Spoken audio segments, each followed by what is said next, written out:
Hey everyone, happy Wednesday. Pastor Man here, coming to you from the East Coast, where I am spending some time with my family right now.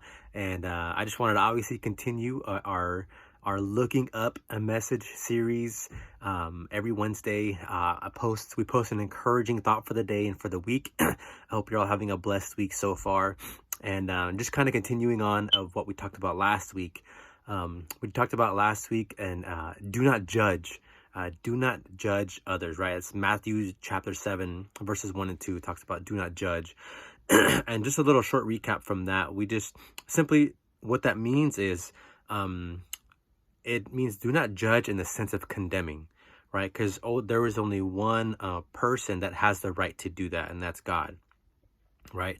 But when it comes to judging, Jesus isn't saying for us not to use not to evaluate, right? Not to use discernment. And we can do that, right? We are supposed to discern. We are supposed to evaluate if this is good or not, if this is right or not, if we should be doing this or not, right?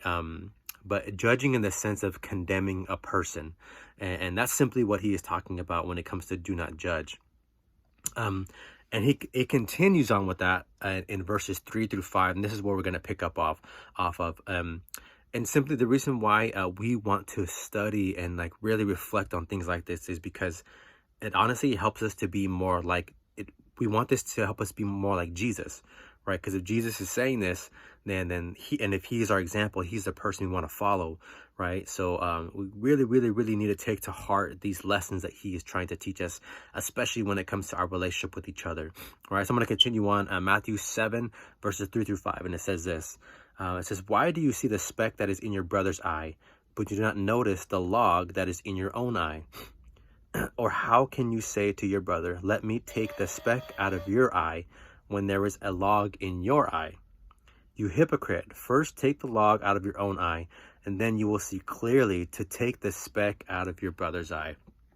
All right, this is some good stuff right here because Jesus is using a really famous metaphor here on how to remove something from a person's eye, right? But this metaphor is actually talking about spiritually, right? How can we remove something spiritually from a brother or sister's eye, in a sense, right?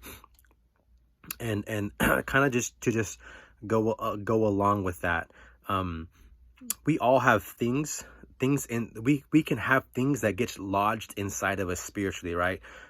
For some people it can be like overwork, right? Some people work so much that they don't see how it affects their family, right? Obviously there's things like lying, cheating, stealing, right? Lust, things like that. There could be self-righteousness, right? Pride. These are all things that can be lodged in our soul that really keep us from seeing clearly, right? It can be holding grudges from people from the past, right? Not forgiving people, things like that. So these are all things that can get lodged into our souls that can really affect us from seeing things clearly, right? So again, another thing too, what this metaphor is saying is that we actually need people to come and tell us the truth, right? So back then they didn't have mirrors, right? They didn't have mirrors like we do now. Actually, a lot of the upper class rich people had mirrors back then. And so you actually needed somebody to come and remove something from your eye or maybe from your teeth, right? Because a lot of people didn't have mirrors back then. And so we need people to come and to tell us the truth, to come and to share things in our lives where we may be veering off from the right path, right? And so the third thing that this metaphor is bringing out is when we do approach somebody to take something out or to share something to them, right? We have to do it very carefully. And think about the metaphor, right? When you take something out of someone's eye, you don't come to them with a hammer and a nail, say, "Hey, I'm ready to take this splinter out of your eye," right? Or you don't use like tweezers, right? I would even be scared if somebody were to use tweezers to take something out of my eye, right? But what about like a paper towel or napkin, right? Or tissue paper, right? Or maybe someone's finger, you gently remove it with care.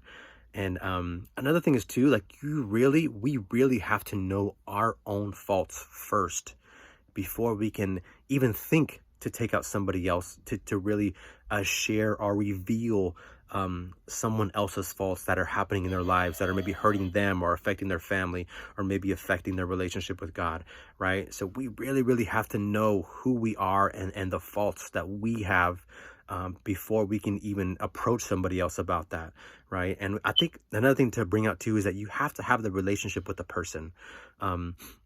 And you have to approach them with care, again, like the metaphor is talking about, right? Taking a speck from somebody's eye, it needs to be approached with care.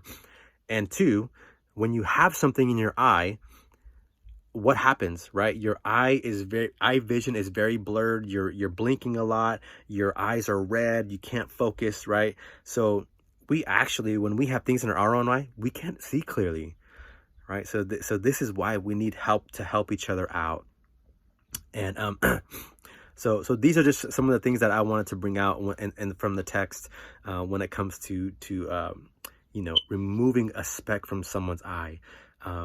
First of all, we have to recognize that we have a log in our own eye, and that we need help with that, right?